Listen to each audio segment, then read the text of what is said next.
DRJ Kids. અપ્રામાણિક જાદુગર.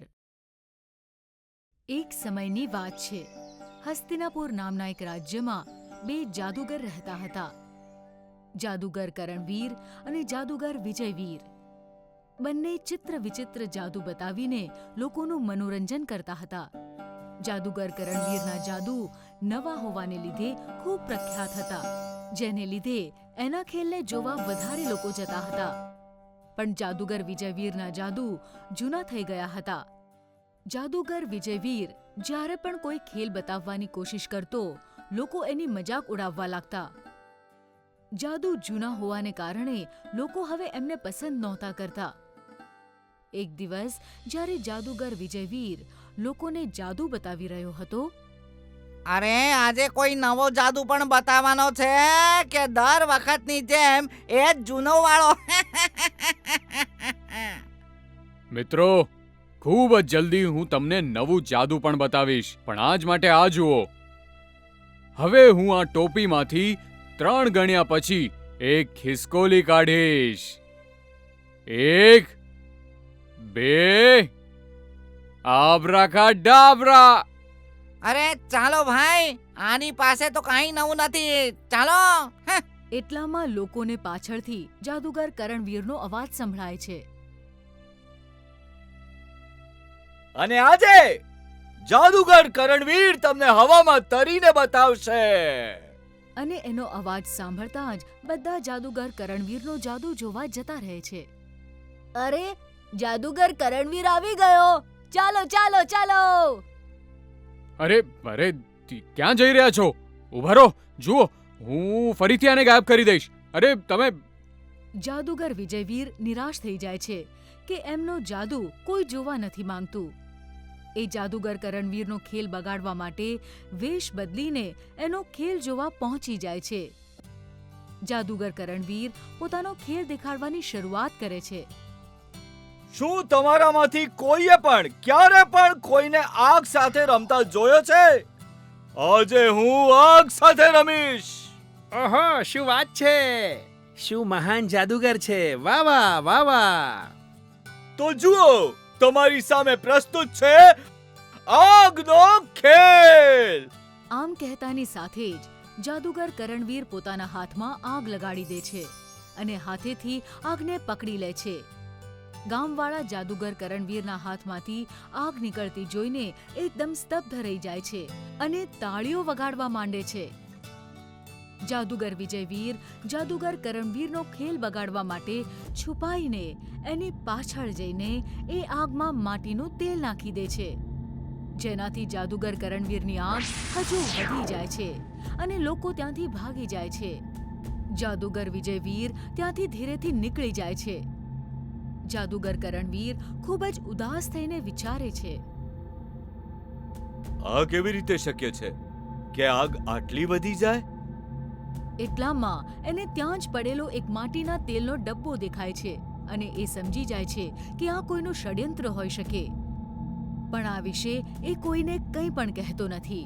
એક દિવસ હસ્તિનાપુરના રાજા પોતાના મનોરંજન માટે પોતાના મંત્રીને કહે છે, અમારા મનોરંજન માટે કોઈ નવો કાર્યક્રમ ગોઠવો.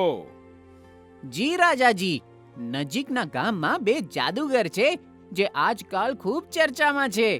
બંનેમાંથી કોણ વધારે સારું છે કહી નથી શકતા, પણ બંને અમુક દિવસોથી ચર્ચામાં છે. બંનેવને મહેલમાં બોલાવવામાં આવે અને એમની વચ્ચે હરીફાઈ યોજવામાં આવે. જે પણ અમને ખુશ કરશે એને અમે ઇનામમાં સોનાના પૂરા 1000 સિક્કા આપશું મંત્રીજી. જી રાજાજી. હરીફાઈ જોવા માટે પ્રજાને પણ આમંત્રણ આપવામાં આવે. જી રાજાજી, હું હમણાં જ જઈને તમારો સંદેશ બંને જાદુગરો સુધી પહોંચાડી દઉં છું. મંત્રી બંને જાદુગરોને સંદેશો મોકલીને બોલાવે છે અને એમને કહે છે, રાજાજી ઈચ્છે છે કે તમે બંને એમના મનોરંજન માટે મહેલમાં જાદુ બતાવો. તમારી પાસે 1 અઠવાડિયાનો સમય છે તમારો સૌથી સારો જાદુ તૈયાર કરવા માટે. એના પછી તમારી વચ્ચે હરીફાઈ થશે અને તમારામાંથી જેણે પણ રાજાજીનું મન જીત્યું એને 1000 સોનાના સિક્કા ઇનામમાં આપવામાં આવશે. જી મંત્રીજી. જી મંત્રીજી. બંને પોતપોતાના જાદુની તૈયારી કરે છે. જાદુગર વિજયવીર છુપાઈ છુપાઈને જાદુગર કરણવીરના બધા નવા જાદુ જોઈ લે છે અને શીખી પણ લે છે. જાદુગર કરણવીરને આ વાતની ખબર હોવા છતાં કે જાદુગર વિજયવીર એના જાદુ જોઈ રહ્યો છે, કંઈ નથી કહેતો. બંનેને નક્કી કરેલા દિવસે મહેલમાં બોલાવવામાં આવે છે. હરીફાઈ શરૂ કરવામાં આવે. રાજાજી, જો તમે ખોટું ના લગાડો તો હું એક વાત કહેવા માંગુ છું. બોલો, શું કહેવા માંગો છો? હું જાદુગર વિજયવીરને પડકાર આપવા માંગુ છું. હું જે જાદુ દેખાડું છું એ જ જાદુ જો એ દેખાડી શકે તો હું મારી જાતે જ પોતાની હાર કબૂલ કરી લઈશ. શું તમને આ પડકાર સ્વીકાર છે જાદુગર? હું સ્વીકારું છું. જાદુગર કરણવીર પોતાની ટોપીમાંથી બે સસલા કાઢે છે. હવે હું મારી ટોપીમાંથી બે સસલા કાઢીશ. જાદુગર વિજયવીર પણ પોતાની ટોપીમાંથી બે સસલા કાઢી બતાવે છે. હજૂર, હવે હું આપને મારી લાકડીની છડીને સાપમાં ફેરવીને બતાવું છું. જાદુગર વિજયવીર પણ પોતાની છડીને સાપમાં ફેરવીને બતાવે છે. હવે હું તમને હવામાં ઉડીને બતાવીશ. આ તો બહુ સહેલું છે. જાદુગર વિજયવીર પણ આમ કહીને હવામાં ઉડવા લાગે છે. બધા હરીફાઈનો ખૂબ આનંદ લઈ રહ્યા છે. પછી જાદુગર કરણવીર રાજાને કહે છે, હજૂર, આ મારો છેલ્લો જાદુ છે.